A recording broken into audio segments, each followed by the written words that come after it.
ನಿಮ್ಗೆ ಏನ್ ಹೇಳ್ತಾರೆ? ಪಿಂಕಿ ಕತೆ ಏನು ಅಂತ ಕೇಳ್ತಾರಾ? ಇಲ್ಲ, ಫಸ್ಟ್ ನನಗೆ ನೀವು ಗುಂಡಮ್ಮನ ಗಂಡ ಅಲ್ವಾ ಫಸ್ಟ್ ಅದೇ ಹೇಳೋದು ನಾನು. ಅವತ್ತು ಇನ್ನೇನು ಹೇಳಿ, ನನಗೆ ಒಂದ್ಸಲ ಅಲ್ಲೆಲ್ಲ ಫ್ರೆಂಡ್ಸ್ ಜೊತೆ ಎಲ್ಲ ಹೊರಗಡೆ ಹೋಗ್ತಿರ್ತೀನಲ್ಲ, ಅಲ್ಲಿ ಅವ್ರಿಗೆ ನನ್ನ ಫ್ರೆಂಡ್ಸ್ ಎಲ್ಲ ಹೆಂಗೆ ಅಂದ್ರೆ ಅವರೆಲ್ಲ ಸೀರಿಯಲ್ ಅದೆಲ್ಲ ನೋಡಲ್ಲ, ಫ್ರೆಂಡ್ಸ್ ಆಗಿರ್ತಾರಲ್ಲ, ಅಲ್ಲಿ ಹೋಗ್ಬೇಕಾದ್ರು ಯಾರು ಅವ್ರು ನೋಡೋದಿಲ್ಲ, ಮದ್ವೆ ಆಗಿದೆ ಯಾರು ಸೀರಿಯಲ್ ಬಗ್ಗೆ ಕಣೋ ಹೇಳ್ತಾ ಇರೋದು ಹಂಗೇನೆ. ಇವಾಗ್ಲೂ ಅಷ್ಟು, ಈಗ ಇವ್ರ ಮನೆ ಹತ್ರ ಹೋಗ್ಬೇಕಾದ್ರೆ ಆಟೋದಲ್ಲಿ ಹೋಗ್ತಿದ್ದೆ, ಸರ್ ನೀವು ಅದೇ ಗುಂಡಮ್ಮನ ಗಂಡ ಅಲ್ವಾ? ನಾನು ಹೌದು. ಅದು ಒಂದೊಂದ್ಸಲ ಅನ್ಸುತ್ತೆ, ನನ್ನ ಐಡೆಂಟಿಟಿ ಯಾಕೆ ಕರಿತಿಲ್ಲ ಅವರು, ಇವ್ರ ಹೆಸರು ಮಾತ್ರ ಹೇಳ್ತಿದ್ರಲ್ಲ ಅಂತ ಅನ್ಸುತ್ತೆ. ಜೆಲಸ್ ಅಂತ ಅಲ್ಲ, ನಂದು ಒಂದು ಪಾತ್ರ ನಾನು ಮಾಡ್ತಾ ಇದ್ದೀನಿ, ಅವಳು ರಿಜಿಸ್ಟರ್ ಮಾಡ್ಬಿಟ್ಟು ಯಾಕೆ ಗುಂಡಮ್ಮನ ಗಂಡ ಅಂತ ಯಾಕೆ ಕರಿತಿದ್ದಾರೆ ಅಂತ ನನಗೆ.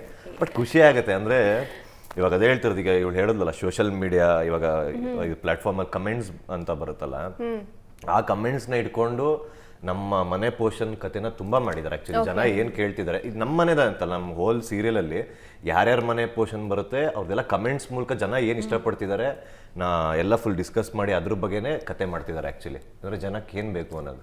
ಸೊ ಹಾಗಾಗಿ ನನಗೂ ಖುಷಿ ಇದೆ ಆಕ್ಚುಲಿ ತುಂಬಾ ಈ ಸೀರಿಯಲ್ ಮಾಡ್ತಿರೋದಕ್ಕೆ. ಇವನೇನು ಗುಂಡಮ್ಮನ ಗಂಡ ಅಂತಲೇ ಹೇಳ್ತಾ ಇದ್ದಾನೆ, ಜಾಸ್ತಿ ಹಂಗಿಲ್ಲ. ಇವನದೊಂದು ಸೀನ್ ಇತ್ತು, ಸ್ಟಾರ್ಟಿಂಗ್ ಎಂಟ್ರಿ ಸೀನು, ಪೈಲ್ವಾನಾಗಿ ಬರ್ತಾನೆ ಒಂದು ಜಟ್ಟಿ ಥರ ಚಡ್ಡಿ ಕಟ್ಕೊಂಡು, ಆಯ್ತಾ?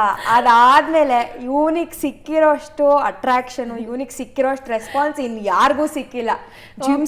ಜಿಮ್ಸಿನಾ ಅಂತ ಎಷ್ಟೊಂದು ಕಡೆ ಕ್ಲಾಶ್ ಆಗ್ಬೇಕಾದ್ರು, ಇನ್ನು ಗುಂಡಮ್ಮನ ಮದುವೆ ಆಗ್ಬೇಕಾ ಪಿಂಕಿನ ಮದುವೆ ಆಗ್ಬೇಕಾ ಅಂತ ಎಷ್ಟೊಂದು ಸತಿ ಅವರು ಬೇಡ ಪಿಂಕಿ ಚೆನ್ನಾಗಿದ್ದಾಳೆ ಅಂತೆಲ್ಲ ಹೇಳಿರೋದಿದೆ.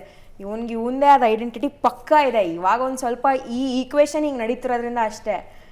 ಇಲ್ಲ, ಅವ್ನಿಗೆ ಜಿಮ್ಸಿನೊಂದು ಐಡೆಂಟಿಟಿ ಪಕ್ಕಾ ಇದೆ. ಅವ್ನಿಗೆ ಆ್ಯಕ್ಚುಲಿ ಹೇಳಬೇಕು ಅಂದರೆ ಜಾಸ್ತಿ ಫ್ಯಾನ್ಸು ಅವನಿಗಿದ್ದಾರೆ, ಅವ್ನ ಪರ್ಸ್ನಾಲಿಟಿಗಿದ್ದಾರೆ.